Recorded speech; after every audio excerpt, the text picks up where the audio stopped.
Everyone, welcome to this new vlog. आणि आम्ही चाललोय हम्पीला. तुम्ही रत्नागिरीच्या व्लॉग मध्ये पाहिलं असेल की आम्ही बोललो होतो नेक्स्ट ट्रिप हम्पीची. तर आता आम्ही जात आहे. So let's go.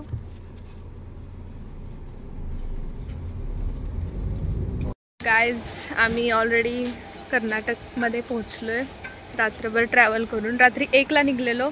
आत्ता अजून आम्हाला वाटतं 1 वाजतील पोहोचायला. सो आम्ही आता इथं CNG करायसाठी थांबलोय. सो लेट्स सी आम्ही पोहोचल्यावरती काय काय करतोय.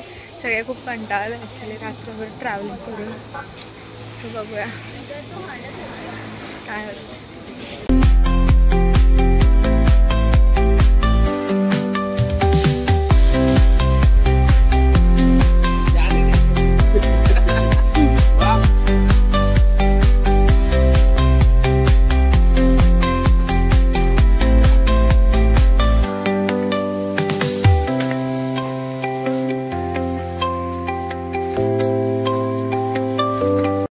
तर गाईज, आम्ही आता इथं पोहोचलो.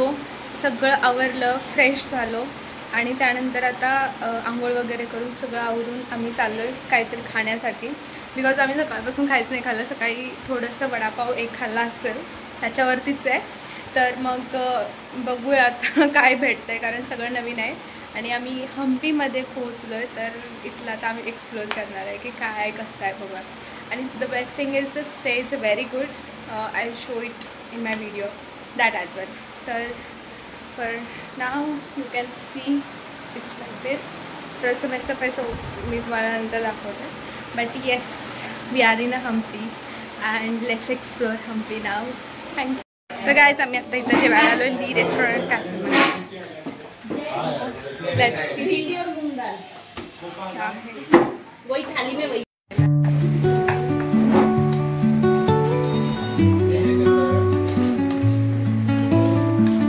आम्ही 2 थाळ्या मागवल्या होत्या, नॉर्थ आणि साऊथ. त्यामधली साऊथ एवढी चांगली नाही आहे, तर आम्ही नॉर्थच परत रिपीट ऑर्डर केली. रोटी तर तीच तुम्ही पण घ्या जरी आलात तर. तर गाईज, जेवण करून आल्यानंतर आम्ही आता पुन्हा तयार झालो आहे मस्त असं. आणि आम्ही जाणार आहे लोटस म्हणून एक प्लेस आहे तिथे कुठेतरी सनसेट पाहण्यासाठी. तर let's go and watch how visit हम्पीमध्ये. येस, आना ते को. तर आम्ही सगळे आता रेडी होऊन चाललो आहे लोटस महाल पाहण्यासाठी. चला बघूया कसं आहे.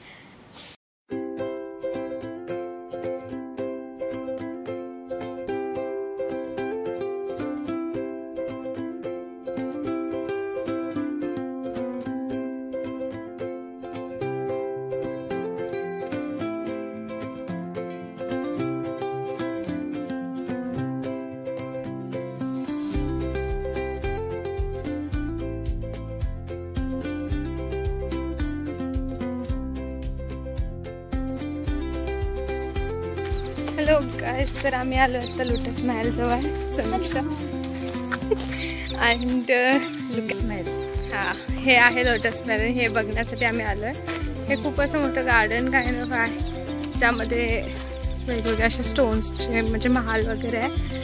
And here is the lotus Mahal.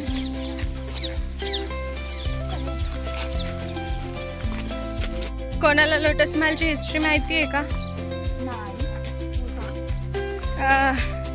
मला फक्त एवढंच माहीत आहे की रॉयल्टी आणि विजयनगर जे एम्पायर होतं त्याच्यामध्ये म्हणजे ॲज अ रॉयल्टी हे बांधलं आहे. मग माहीत नाही एक्झॅक्टली काय आहे, but it's beautiful now, very nice. And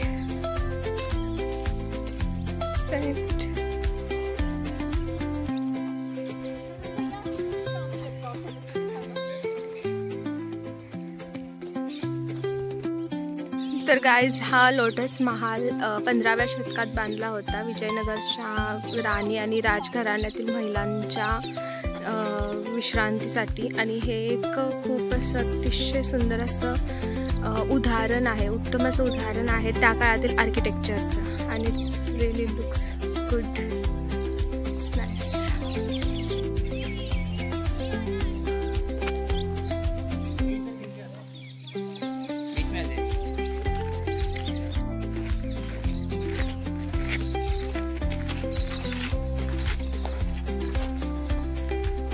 wow nice. मेरे को लगता है ये महल होगा। एलिफेंट स्टेबल मतलब यहाँ पे एलिफेंट्स रहते थे। इस तुम्ही बघू शकता हे किती सुंदर असं एलिफंट स्टेबल आहे, ज्या ठिकाणी विजयनगरामध्ये एलिफंट्सना बांधलं जायचं म्हणजे ठेवलं जायचं। खूप असं सुंदर आणि मस्त आहे। आणि तिकडे तुम्ही वरती बघू शकत असाल किती अंतराळी तिथे स्टोन उभा आहे आणि त्याच्यावरती आणि एक मंदिर आहे। आय डोंट नो ह्याच्यामध्ये दिसतंय की नाही, but yes and it's all looks very nice.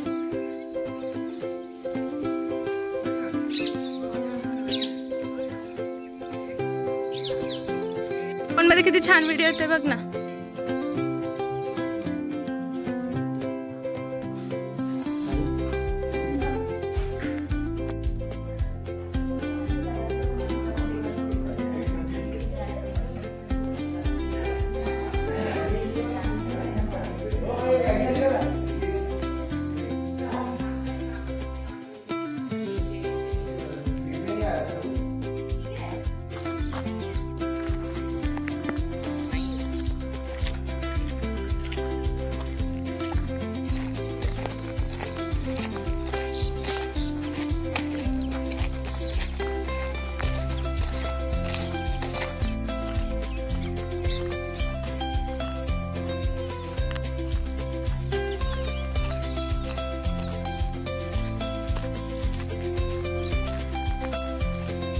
तर गाइस इथं हम्पीमध्ये खूप छान असं मंदिर आणि त्याचं आर्किटेक्चर आहे, खूप बारकाईने सगळं कोरीवकाम केलेलं आहे। खूपच असं सुंदर दिसत आहे। आम्ही खूप बघून आलो सगळीकडून आणि आता इथं राम मंदिर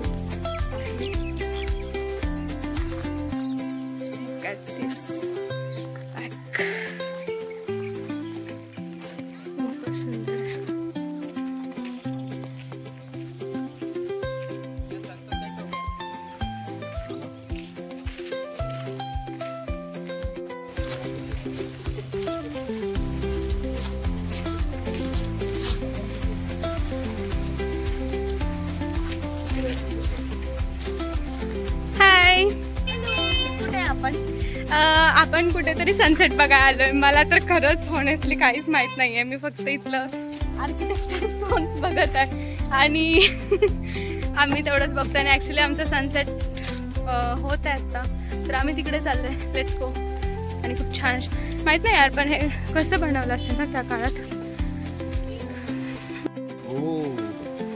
नाईस।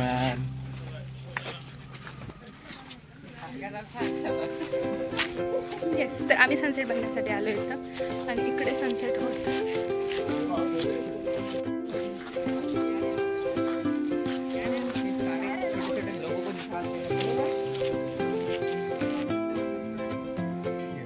से सूरज डूब रहा है। तर आम्ही आत्ता जिथं आलो होतो ते महानवमी डिब्बा आहे आणि हा दशहरा डिब्बा रांझ प्रारंभ में एक प्रमुख संरचना है एवं लोकप्रिय रूप से महानवमी अथवा दशहरा उत्सव समारोह से जुड़ा है, म्हणजे विशाल मंच भी कहा जाता है। गाइस आपण बघितलं इथं हे महानवमी म्हणजे विशाल मंच किंवा सिंहासन मंच असं, आणि दशहरा वगैरे सगळं सेलिब्रेट करण्यासाठी इथं हे असं होतं।